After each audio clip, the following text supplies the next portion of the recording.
What's going on, y'all? In this video, I want to talk about the worst thing about being fit and self-aware. Okay, I got some talking points for you, but let me just go ahead and kind of clarify what I mean. All right.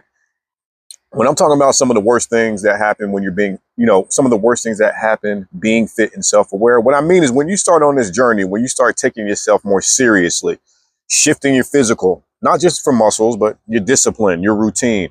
When we start focusing on your mental, your self-awareness, your emotional intelligence, it feels like it can almost feel like at times like people are switching up on you, or like you don't want to go in certain environments that you were in before. Like a lot of things can start to shift when you get on your journey.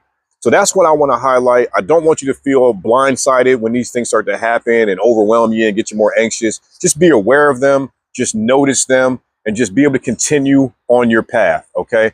So one of the worst things about being fit and self-aware is that you start wanting people to grow at the rate that you're growing. Okay. And this can create a lot of frustration. Okay. I dealt with this as well when I started on this journey. Man, it's almost like you start trying to self-improve, and it's like you want everybody else to self-improve the same way you are. And that in of itself is a growth moment, is a growth spot, because you have to you got to start coming into acceptance that not everybody is going to grow like you grow. Not everybody even cares that you're working on yourself the way you are, not to sound, rude about it, but that's the reality about it. I remember I was working at a restaurant a few years back. I got my buddy a job there.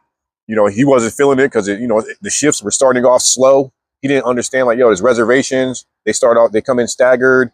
It's not going to be busy right out the gate. And bro was in there complaining about the shift. He just was not feeling it. And I remember I was starting to meditate. I had read this book called The Power of Now by Eckhart Tolle. I felt like I was, starting on my path, and I was trying to share this stuff with him. Like, hey, man, you need to meditate more. You need to read this book, man. Maybe you won't get so frustrated here at the job. And all that was really doing was he ain't trying to hear that, and I started realizing that, it's, people don't want your unsolicited advice. Okay. Just because you are growing and self-improving, just do what you're doing and keep moving on your path. And the people that recognize it and that it resonates with, they'll start asking you questions. They'll start reaching out, and then they'll start becoming more, a part of your community and a part of your life. Learn to let people be where they are. You know what I mean? That's what we create so much stress in our lives and frustrations, because you're trying to pull your partner up, your kids up, your family member up, as opposed to just letting them be where they are. Let them be who they are. Just because you're starting to try to work out, maybe they're not there yet. And I want you to step into that understanding and that acceptance. Okay. Let me know if you've experienced that. Being on your journey, you're trying to pull other people up and they just are not having it. They ain't ready. They're not there yet. Let me know if you've experienced that. Leave me some comments. Let me know. All right. Another one of the worst things about being fit and self-aware that you'll start to notice on your journey is that you can become a little bit obsessive. Okay. And what I mean is, when you start working out, man, and really getting into self-improvement and diving into books and podcasts and all this, it's almost like it can consume you in a way and almost become almost like an unhealthy addiction, unhealthy drug, whatever you want to say. And you want to really be mindful of that. You want to be mindful, have balance in your life. I noticed when I was personal training, I noticed that a lot of folks, they take on a lot. They want to work out 7 days a week, not realizing that that's not really that sustainable. You have to rest in there. You have to listen to your body. And you ever ask somebody, how many days you work out? 7 days a week? Really? You don't take a day off? It's just a little bit too much. And, understanding that rest days are important. Understanding when you're going too hard. You can slip into honestly, man, you can slip into more anxiety too when you start working out and you're working on yourself, because you're raising the standard for yourself, but it's almost like I have to be here. I have to be perfect. I have to make sure that I eat every meal right. I have to make sure that I work out 7 days a week. I have to as opposed to having some balance and enjoying the journey and loving yourself through the ride, if that makes any sense. Having some compassion with yourself. Not committing to 7 days, but committing maybe to 3 days a week, something that you can follow through with. Because if you're committing to 7 days a week and you don't hit that, that's when we start doubting ourselves, and that inner critic can get louder because you didn't meet your goal and whatnot. Make sure the goal is attainable and that is reasonable. Okay. You don't have to be so obsessive with your self-improvement journey. Another aspect of that is to remember to play. That's a term that I always use. Remember to have fun. Remember to like nurture that inner child, man. Me, like for example, I like to go shoot basketball. I can't shoot really right now because I dislocated my shoulder. But yeah, I used to keep a basketball in the car. If I feel like going to shoot, it's a beautiful day, go shoot around. That's what I'm saying. Just like tap into that inner child. Have fun. Don't be too obsessive about the journey. Okay, enjoy the ride. All right. Now, another one of the worst aspects of being fit and self-aware is that now you know better. All right, so here's what I mean. You can't be making no more excuses now. You can't play dumb anymore because now you've been working on yourself. Now you didn't put some muscle on. Now you've been eating a little bit cleaner. Now you've been starting to work on being more self-aware and emotionally mature, and you've experienced what it's like to not lash out, to not cuss somebody out, to react to disrespect. So now that you've seen it, you can't unsee it. Now that you've experienced it, now you have to hold yourself accountable. Now you have the power of choice. Hopefully this is making sense. So it's like, now that you've kept your cool, you know what that's like. So next time, you don't have to lose your cool. And when you do that, say for example, you experience like what it's like to like stay cool, calm if somebody disrespected you. And then it happens again and you act out and you lash out. You have this feeling of like, damn, why did I do that? I know I didn't even have to do that, man. I know what it's been like to stay in integrity.